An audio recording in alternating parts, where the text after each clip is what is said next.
Olá a todos, sejam bem-vindos novamente ao nosso canal Tomando Cerveja e Falando de Física. Faz um bom tempo que eu não apareço por aqui, né? No programa de hoje vamos falar sobre o princípio da minimação. Mas primeiro vamos para a cerveja. Então a cerveja de hoje é a Red Ale da Prussian Beer. Ainda não conheço. Vamos ver se é bom ou se não é. O copo ideal seria o copo da Red Ale. Eu tenho o copo da Red Ale da Baden-Baden, mas eu vou usar o copo da Haverstall, né? E por que eu vou usar esse copo? Porque eu já usei o copo da Baden-Baden no primeiro episódio. Não vamos repetir copos por enquanto. Então aqui está a cerveja, bem vermelhinha. Vamos experimentar.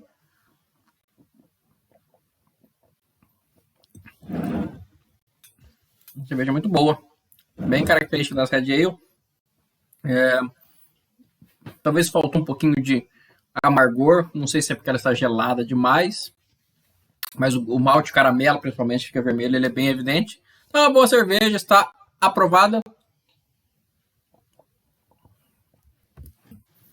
Beleza. Então, vamos falar aqui do nosso princípio da minimação, né? O nosso whiteboard atualizou e ficou uma porcaria. Não sei porque as coisas atualizam e ficam piores. Mas de boa, né? O que o princípio da minimação diz, né? Vamos considerar primeiro que você tem aqui, vamos considerar que você tem aqui, né? X por T, né? Basicamente isso. Considera X por T. Considera que no instante T0 qualquer, você vá lançar um objeto para cima, né? Vai pegar a coisa e jogar para cima, né? Então, você vai lançar ele para cima de uma certa altura aqui e ele vai chegar numa certa altura aqui nesse intervalo de tempo, né? De T até T0 até T1, né? E você pergunta assim, qual é a curva, né, que esse objeto descreve no espaço? Qual é a trajetória desse objeto, né? A trajetória desse objeto, segundo Newton, né? Vamos lá, na física a gente baseia na mecânica newtoniana, né? Então, segundo Newton, tem a força gravitacional, que perto da superfície da Terra ela é aproximadamente constante. Então, uma força constante implica numa aceleração constante. E uma aceleração constante, a gente sabe que dá um movimento retilíneo uniformemente variado. E um movimento retilíneo uniformemente variado dá uma parábola. Então, ele vai subir até uma certa altura e vai cair, vai voltar a cair, né?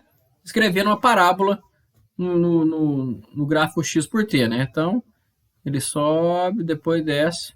Então dá uma parábola. Dá esse movimento aí. Beleza. Essa é a mecânica de Newton, né?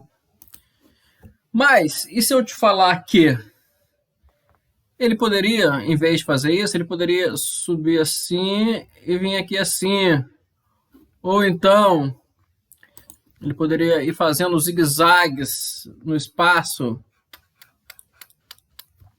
né? Então, ele poderia ter qualquer esse tipo de movimento, por mais doido que pareça, né? E por que que ele não tem esse movimento doido, né? Por que que ele faz a parábola e não nenhuma outra?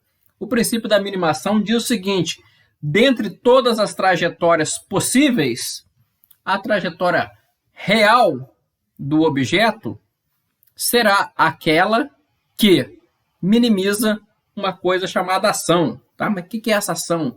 Né? Então, a ação, vou chamar de S, ela é integral do tempo inicial até o tempo final de uma outra função L que depende da posição x, da velocidade x ponto. Né? Toda vez que você vê um ponto assim, significa derivada temporal daquela função. X é posição, derivada da posição é velocidade. Então, a ação é a integral dessa função L no tempo, né? Beleza. E o que é essa função L, né? O que é essa função L? O L nada mais é do que o que a gente já conhece como sendo energia cinética menos a energia potencial, né? Então, L, energia cinética menos potencial. No caso da gravidade, é simplesmente mgx, né? X é a altura aqui. Então, se a gente pegar todas as trajetórias possíveis aqui que unem esses dois pontos no intervalo T1, T0 até T1, né? A curva verdadeira, que é aquela em preto ali, será que minimiza a ação, né? Será que dará o menor valor dessa ação, né? Então, para ajudar a gente a pensar mais um pouquinho, né? Vamos lembrar que isso aqui é uma integral, né? Isso aqui é uma integral. E uma integral, ela dá área, né? Ela dá uma área. Então, de todas as curvas que um objeto pode ter, né? A curva verdadeira é aquela que dá a menor área sobre a curva. Então, essa aqui, por exemplo, seria a área da de preto, ali está a área da curva em vermelho, e essa aqui, por exemplo, seria a área da curva em verde, né? Só que tem um erro aqui, né? Porque todos os pontos iniciais e finais devem ser sempre os mesmos, mas tudo bem. Supondo que isso aqui é um grande ponto, e são sempre os mesmos. Então, a curva verdadeira será aquela que dá a menor área da função L por T, né? Então, beleza, né? Então, beleza, né? Mas como é que a gente sabe qual curva vai dar a menor área ali, né? Como é que a gente sabe qual curva vai dar a menor área ali? Ora, um jeito seria calcular a área de todas as curvas possíveis entre o ponto T1 e T0. E a outra, né, não é muito prática, é tentar lembrar que a gente sabe de teoria de máximos e mínimos, né? Que estamos minimizando alguma coisa, né? Essa alguma coisa é a ação. Então, em teoria de máximo e mínimo, quando a gente minimiza as coisas, geralmente a gente deriva igual a zero. Então, a gente vai derivar aqui também, né? Vamos escrever assim, então, ó. Vamos escrever assim. A variação, só vou mudar um pouquinho o símbolo, tá? Isso aqui virou um delta, tá? Então, a variação do S, que é igual a variação da integral do L dt, deve ser zero, né? Nossa, o computador meu tá muito ruim, tá tudo demorando. Mas beleza, então a gente já tem aqui alguma coisinha para começar. Então a variação da ação deve ser zero. Então, derivar igual a zero. Basicamente é isso. Só que isso aqui não é uma função para a gente derivar a função em relação a uma variável igual a zero. Na verdade, isso aqui é um funcional. Então, a gente não vai usar mais o cálculo integral diferencial de Newton e Leibniz. A gente vai usar o cálculo variacional, né, desenvolvido, dentre outros, por Euler e Lagrange. Então, no cálculo variacional, né, a gente deriva um funcional e encontra uma função. Um funcional nada mais é do que uma função de funções, né? Então, você tem uma função, a função é de uma variável, x, y, z, e as variáveis assumem valores reais ou complexos.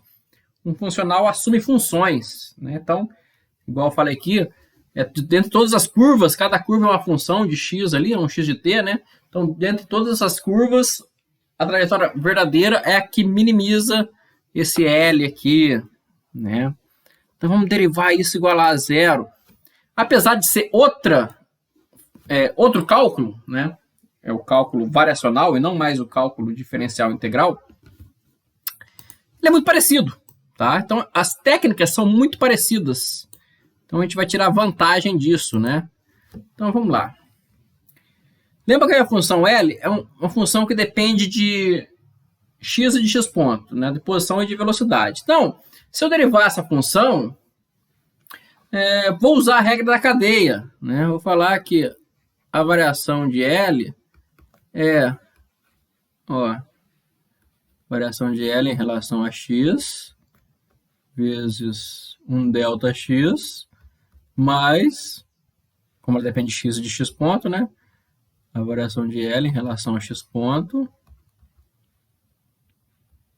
né? Vezes 1 delta x ponto, né? Então, você pode ver aqui que eu usei a regra da cadeia, né? Só que em vez de usar uma diferencial ordinária, D, eu estou usando uma diferencial variacional, delta, né? Mas a técnica é exatamente a mesma. Vamos aplicar isso ali. Vamos ver o que dá. Então vai ser a integral, né? A parênteses. dl dx delta x mais dl dx ponto delta x ponto integral em dt, né? Isso aqui é igual a zero. Você pode ver que o computador está muito ruim, está tudo travando aqui, né? E essa integral é definida, né? A gente tem isso aqui. Beleza. Então nós temos isso aqui.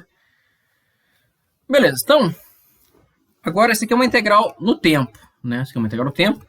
Aqui eu tenho uma função que não depende explicitamente de tempo, né? E eu tenho esses deltas aqui. Esse aqui está com cara, para esse segundo termo dessa integral, é uma função f vezes uma derivada, né? Quando eu tenho uma função vezes uma derivada, a gente lembra lá da regra do produto, né? Derivada de o v é o' v mais o v', né? Regra do produto. Então isso aqui a gente está com cara de regra do produto. Então a gente vai integrar isso aqui pela integração por partes, né? Que é fazer a antiderivada da regra do produto, né? Então, vamos fazer o seguinte. Vamos chamar isso aqui de u. E isso aqui de dv. Né? Então, eu vou ter simplesmente isso aqui vai ser o v menos a integral de v du. Certo? Espera aí que eu tô em cima do negócio aqui, né? Então, vamos baixar aqui um pouquinho. Deu isso aqui. Né? Então, nós temos essa integral para resolver. Beleza. Então, vamos tentar resolver ela aqui. Vou ter que escrever só aqui do lado direito, senão vai tampar tudo, né? Mas vamos escrever aqui. Então, como é que fica isso aqui? Né? Então, o v fica integral de delta x ponto em relação ao tempo, que nada mais é que delta x, isso aqui é um dx dt. Então, vai ficar dl dx ponto vezes o delta x menos a integral de v du. O v é a integral do dv, então é o delta x de novo, e o du é a derivada disso aqui. Então, a derivada em relação ao quê? Em relação ao tempo. Estou integrando o tempo. Então, o ddt de dl dx ponto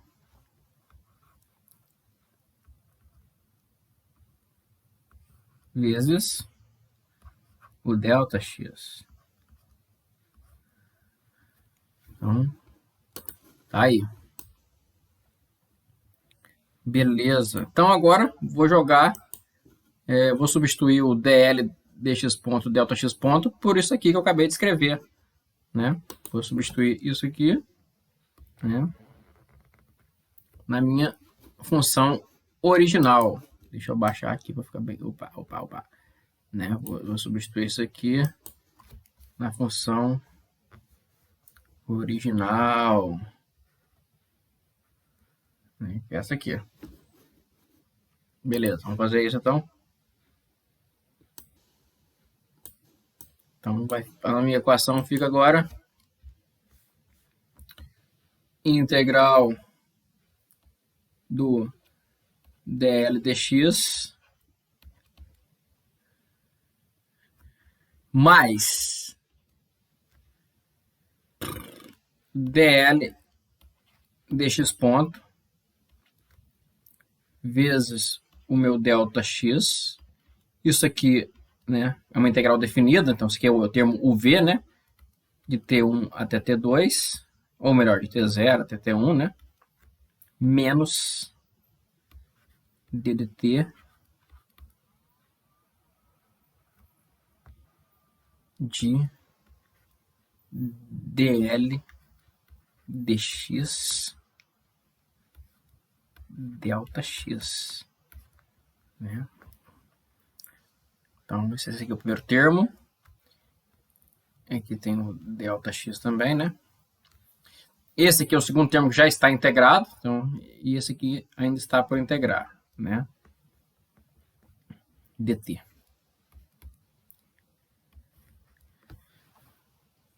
Beleza, então dá isso aqui. Só que agora, né? Lembra que eu falei que era muito importante que os extremos sejam fixados, o T1, o T0 e o T1? Então, como os extremos são fixos, a variação desses pontos é zero, certo? Não existe variação de ponto fixo, né? Então, esse termo não contribui, né? Então, como esse termo é zero, a gente pode reescrever tudo isso aqui como da seguinte forma. Então, fica integral de d dx do L menos d dt de dl dx ponto, tudo isso vezes o meu delta x, que é a minha variação, tudo isso integrado no tempo, dt, isso aqui é igual a zero. Ora, para isso ser zero, ou meu delta x é zero, ou o que está dentro do parênteses é zero, né? E nesse caso, né, o delta x é arbitrário, essa é uma variação, então o que está dentro do parênteses deve ser zero, né? Então, e o que está dentro do parênteses é chamado de equações de Euler-Lagrange, tá? Então, essas são as equações de Euler-Lagrange que me dá as equações de movimento numa linguagem lagrangiana, né? Então, se a minha função é L, que é T menos V, energia cinética menos potencial, né? Se você aplicar essas equações aqui na minha função L, você vai obter as equações do movimento, né? Então, tudo que você impôs foi que dentre todas as curvas possíveis de um movimento, a curva real é aquela que minimiza a ação, né? Então, bacana demais. Esse vídeo já ficou muito longo. Vamos parar por aqui. A gente acabou de deduzir as equações de Euler-Lagrange, né? Então, ficou de brincadeira, apesar do computador não estar ajudando. Esse computador meu está muito ruim. Eu vou ter que trocar ele rapidinho também, né? Mas, fica aí. Continuaremos com a nossa Ready Ale, né? E até a próxima. Fui!